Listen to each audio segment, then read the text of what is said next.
Labas, jie pasiekiau parduotuvę pirmąją, Joker, per, nežinau, kokius 40 km pirmoji, tai pagaliau galima pas maistą užsipirkti. Žodžiu, stabdžių kaladėlės, taip suvariau tikriausiai per vakar. Va, kaip paleido skysčio dabar. Per lietų važiavau, viską šlapia, bet tiesiog bėga kaladėlius. Ir gale tas pats. Nu, turim balą. Vakar ir nesveikinau, tiesiog baigiau video taip, kaip baigiau. Atvažiavau, suradau ten palapinės vietelę vieną. Pastačiau pakeliai. Naktį kaip ir nelyjo, bet prieš rytą pradėjau lyti. Kai išleidinėjau, kaip irgi vėl nelyjo, bet važiavau, įsilijo ir gan stipriai lyjo. Tai dabar iki Sinės miestelio atvažiavau. Čia Joker parduotuvė yra. Kaip ir radau vietą, kur pasikrauti. Bet ten kamputyje užmačiau yra rozetė. Tai pavalgysiu čia savo ramiai.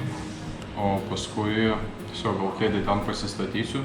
Atsinešiu tik tais kompiuterį, įsikrovimą ir padirbėsiu. Nes paskui tik tais vėlgi už 30 km kitas Joker bus parduotuvė ir toks vėlgi miestelis didesnis šiek tiek. Pasiėmiau tokių dalykų, nežinau, čia kaip ūgliai kažkokie tais konservuoti, buvo nukainoti. Da focaccia paėmiau, riešutų sviesto paėmiau ir dar bandelių paėmiau. Tai taip va dabar perkasiu, pašilsiu, žiauriai lyja ir toks šaltas oras. Ne kažką truputį važiuoti taip. Tai va atsigausiu, paskui manau sumontuosiu video. Šitas Jokeris, tai tenai Jokeris, o kitoj pusėje, nuo čia, tai kaip ir maža tokia ūkinių prekių parduotuvėlė, bet to pačiu ir degalinė. Tai čia labai fainai. Ten viena pardavėja kepa vaflius, tai prikepia visą tokią lėkštę didžiulę vaflių, uždengti. Ten staliukas yra, gal paskui parodysiu. Ir kavos pastatyta, uogienės padėta, tai galima pasidaryti savo. Nu, bet aišku mokam. Bet labai jaukiai taip atrodo. Video montuosiu, galima sakyti, prie gražiausių Norvegijos vaizdų tarp atvirukų. Čia visokiausių atvirukų iš Norvegijos. Ir kitoj pusėje pilna atvirukų. Tad jeigu akis pavargs, galėsiu pasižvalgyti po visą Norvegiją.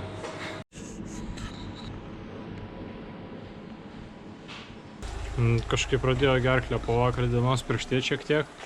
Taip jaučiasi.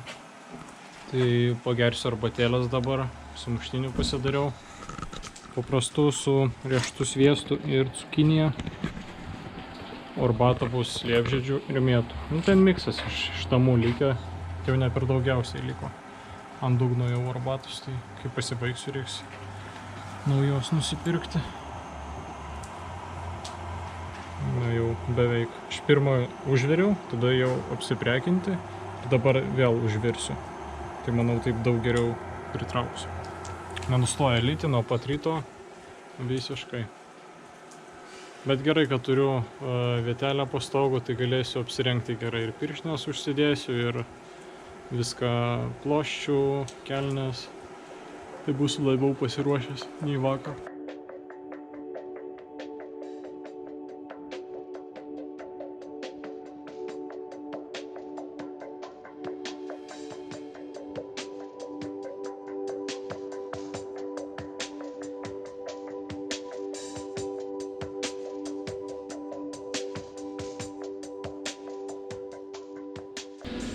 Nesijaučiu šiandien motyvuotas važiuoti, kai matau tik tais lietų. Taip norisi sėdėti po stogu, šiltai sau gerai. Jo, sunku prisiversti. Sunku. Vis tiek reikės išvažiuoti kažkada. nes per 30 km turėtų būti tik apie 20 metrų sukilimo, o nusileisti tai ten gal 300 metrų ar net daugiau. Žodžiu, vien tik leidimasis bus grinai. Bet vis tiek reikia pasiryžti ir išvažiuoti, aplamai pradėti judėti.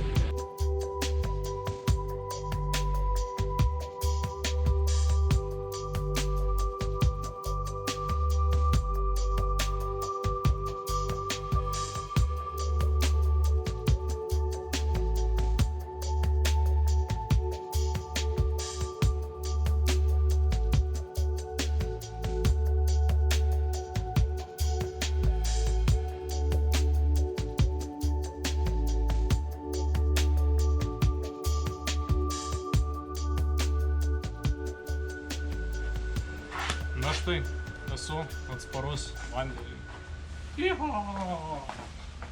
Važiuojam. Štai ganėtinai įspūdingas krioklys, jisai krenta, bet vėjas paskui jį visą nupučia ir visiškai kitoj pusėje nukrenta. Vėl. Įdomus vaizdas, įdomus labai. Tikriausiai nuo vėjo priklauso, kur bus srovė krioklio.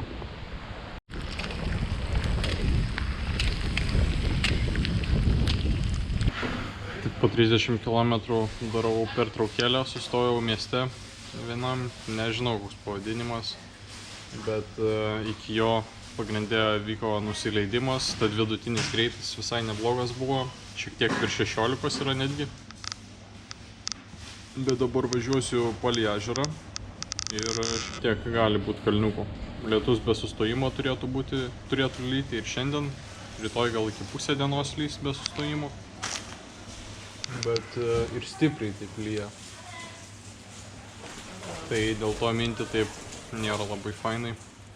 Pasidėjęs dabar džiovintis viską, ką galima. Nuo palapinės tik nesidžiaunu. Ir užkandžiauju. Tad jo, šiandien vaizdų per daug nėra kažkokių tais įdomesnių. Tiesiog lyja, o per lietų nesinori kažkaip filmuoti, dėti kamerą šlapint, paskui kamerą į sausą tašę, ten viskas šlaps. Kažkaip nesinori, tai šiandien be per daugiausiai vaizdų bus video. Dar už 10 km vienas yra miestelis. Pabandysiu iki jo nuvažiuoti ir ten apsistoti. Dabar jau gal 6 kokios. O iš vakaro patyrimo tai supratau, kad 8 temsta. Tai va ir bus dar porą valandų pavažiuoti iki 8. Na gal ir greičiau susisuksiu nuvažiuoti iki to miestelio, bet nuvažiuosiu ir jau stosiu. Tai bus sąskaito virš 50 km ir užtenka. Buvau su anomis pirštinėmis. Tai viena ranka šita iki pirštų jau sušlapo maždaug iš vidaus. Kita ranka kaip ir nesušlapo, tai gerai atlaikė, bet vat, su jom nėra gerai tas, kad jeigu jau sušlampa, tai paskui jau džiovinti reikia ganėtinai ilgai. Tai čia reikia jas naudoti tik tais, kai jau tikrai jau blogas oras. Nes jau paskui dėtis šlapes, tai šala rankos žiauriai nuo gumos. Bet dabar apie 15 laipsnių, tai galvoju, jas įsidėsiu į tašę. Važiuosiu be nieko, be pirštinių, nėra labai šalta. O visa kita tai kaip ir atlaiko. Na, jo, rankovius iki pusės būna uždengtos su ploščium, tuo žaliu, kur turiu, o šiaip rankovė šlampa. Kažkaip irgi neatlaiko striukę. Šlampa rankovės ir kaklas šlampa. Nu, bet kaklas šį kartą nešlampa, nes būnu ploščių užsidėjęs. Tai dėl to ir turiu tą ploščių. Bet striukė nėra, kad pilnai atlaikytų. Nu, net neįsivaizduojat, kaip apsunkęs jaučiuosi. Per tą lietų važiuoti sudėtingai truputėlį. Štemsta jau vėl, bet dar tik tais 6:30.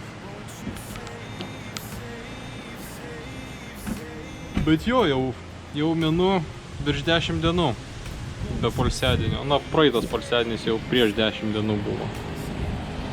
Tai gal ir dėl to jau toks nuovargis truputėlį muša. Manau, reiks daryti po poros dienų. kad dabar artimiausius kilometrus, gal 100, nebus didesnių miestų. Tai ir nepadarysi čia tokios pertraukėlės, vat kaip priartėsiu prie didesnio miestelio, miesto kokio, tai jau tada.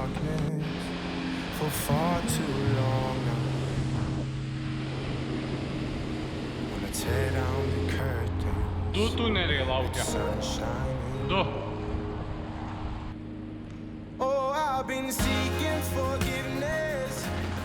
Na tai palapinėje įstačiau, lietus nesiliauja lyti, tas šiek tiek slegia jau dėl lietaus, jau porą dienų lyja, gal ir per sunku nėra važiuoti, bet nelabai smagu kai lyja. Valgyti irgi per daug nesinori gamintis nesinori, pavalgyti tai norisi, tai gal dar porą bandelių suvalgysiu, nes turiu. Na, nežinau, tuo ir baigsiu gal šiandienos video, eisiu gulėti, pailsėti, nes sakau, kažkaip pridvėsęs jaučiuosi nuo to lietaus jau. Jo. Tai iki.